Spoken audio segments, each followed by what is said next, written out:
is the Chrissy Swan Show. I've been clicking, Jack.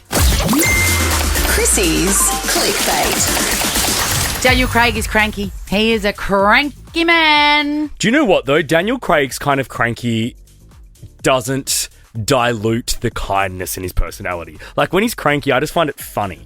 I agree. You know, there's still something warm about him being cranky. It's one of those things where when you read the headlines, it sounds one way, and then when you see the footage, Yeah. it's really friendly and fine. It's jovial. Yeah, exactly. But he doesn't want to talk about James Bond anymore.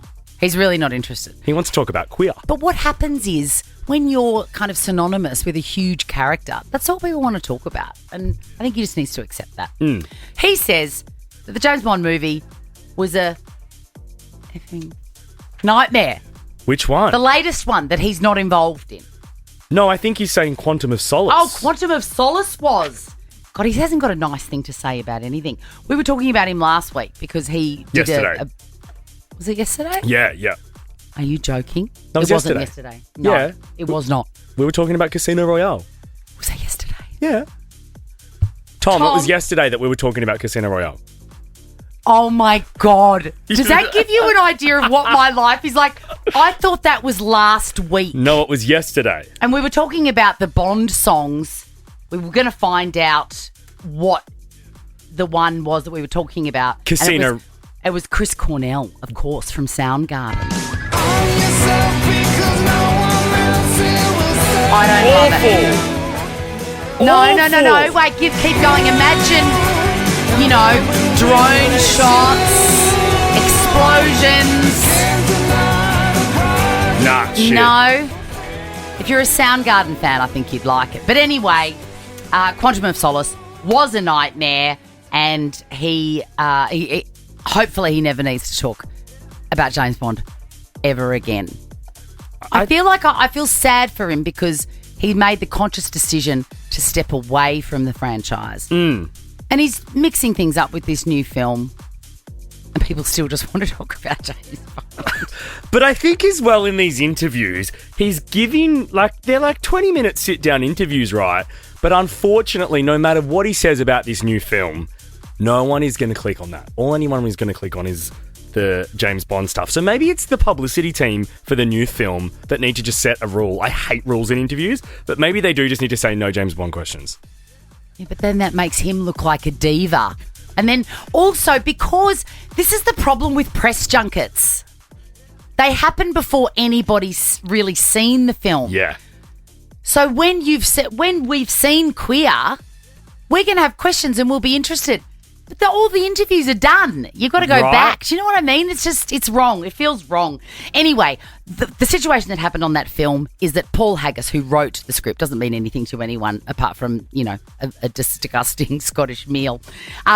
He did a pass over the script, which means he looked at it kind of once. Yeah. Wrote it, looked at it once, and then he joined a picket line because it was at that writers' when they were the writers' strike. Yeah. And Daniel Craig says the entire film should have been scrapped at that point and it shouldn't have been made.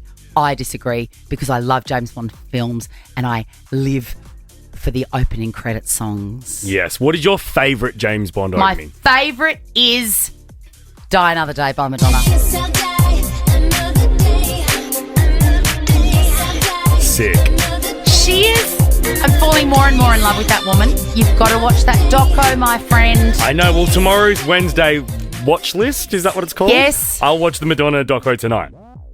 I want to talk about brain rot because that's what I want you to do. I want you to sit on the couch and brain rot. It's the 2024 Oxford Word of the Year. I like it. I like it too. Yeah. And that is quite a controversial opinion because everybody's like, oh, it's brain rot. You feel bad about it. Listen, if your lifestyle allows you to have a few moments where you can be mindless instead of mindful, then go for it. I think it's important. My only concern is this. Yeah. I have noticed in myself and my kids, because I'm consuming things for 30 seconds, 45 seconds, my attention span has become used to that and it has atrophied. So you would struggle with a 3-hour film nowadays. Absolutely. And for those people listening that don't know what it is, the definition is the supposed deterioration of a person's mental or intellectual state, especially viewed as the result of overconsumption of material now particularly online. online content. And I get that. And I just think you've got to do that, but you've got to balance it out by reading an article. I get that. But the thing I like here, Swanee, is the word considered to be trivial or unchallenging. I think everything I watch is unchallenging. Everything I do is brain rot. Who wants to watch something challenging? Listen, if I want to spend 1 minute of my time watching Charlie XCX have a fag on stage, I'm going to do it. The Chrissy Swan Show. The Chrissy Swan Show. First. Chrissy's Clickbait. I'm going to be honest with you. I find it very hard to order a steak at a restaurant. Why? They're so expensive. What do you mean? The logic of it. I know that they're lovely, and I know that you're not just paying for the piece of meat. You're paying for the experience and the hospitality and all of that. But to pay $50 for a piece of steak, I find very, very hard. Oh, it's one of those things. It's probably the only meal at a restaurant that I'm happy to not look at how much it costs because I love it so much. And a well-cooked steak, I mean, by that I mean rare, I just am so happy to pay the money for it. It's such a beautiful experience. It's such a beautiful cut of meat. I wish I had. I wish I was more like you, but I can't. I can't do it. Jeremy Clarkson is finding that other people can't do it either. There has been backlash, nastiness. He's opened up a new pub in Oxfordshire. And Jeremy Clarkson, he's from Top Gear and all that, but he's one of these guys. He's also got a TV show where he shows what it's like to have absolutely no skills and run a farm. And I feel like he's done the same with a pub. He's got no skills and he's doing this thing, but he's really hell-bent on British made. Okay. Everything in that pub that you can buy has to be made in Britain, right? He's charging £28 for a piece of steak. Now, that's fine. Well, there's two things out that I got out of this. Everyone's mad about it, by the way. £28 works out to be about $60 Australian. That says to me that Australia is very expensive to live in. If we read that and we go, God, £28, well, that's okay. Our cost of living is out of control. But I remember being in London and paying £25 for a steak, and it was that was just the norm in the middle of this year. Yes, it's the norm for you.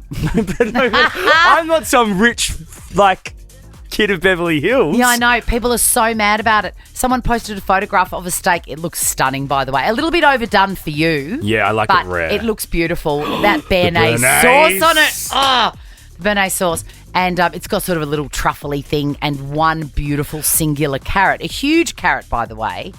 But everyone's like, sorry. It says it's steak and carrots. That is one carrot singular. I'm okay with this. And I also think, Swanee, Jeremy Clarkson's one of those dudes that people love to write about and hate on. Yes, I agree. There's a bit of tall poppy syndrome around Jeremy. I agree. Having said that, I just want to remind you, I did teach you how to cook a steak that tastes exactly like a fancy restaurant one, and it costs $8. And I still do that for my parents when I go down to the peninsula, and I make it at home. At home, I stick by your way. Were they impressed They with were. you? They loved it. And I'm still just shook at that you don't oil the pan. You just oil the steak before putting it on the pan. That's right. When marinating it. When are they going to sign the adoption papers? What do I have to do? Now, I want to talk about a text message that was sent from Joe Jonas, was it? Yeah. I get them all confused. Joe Jonas, who had that nasty breakup with the girl from Game of Thrones, he texted Timothy Chalamet. Yes. Last December. So that's a year ago, really. Yeah, well, it is. Oh, my God, it's already December. He says, last December, I sent Timothy Chalamet a text from my friend's phone anticipating a response. And then another photo of him saying, this December, he still hasn't texted back. I hope this helps, which is sort of funny. But here's the thing. He posted the text message. It says, TC, Timothy Chalamet, and it says, I miss you, from him. In green. Should be blue, by the way, shouldn't it? I mean, the fact Timothy Chalamet potentially uses Android upsets me, but that's all right. I don't think he does use Android. I don't think that text message has got to him. That's first. True. Have a look at what time it was sent. Have was you noticed sent that? at 12:58 a.m. 1 a.m. I am telling you, this is not on Timothy Chalamet. If my phone goes off at 1 a.m. and it's a number I do not recognise, You're not getting a response? absolutely not. And that goes to my children too, by the way. Ricky Lee, Tim and Joel are up next. See you tomorrow. Now check this out. The Chrissy Swan Show is a Nova podcast. For more great comedy shows like this, head to novapodcast.com.au.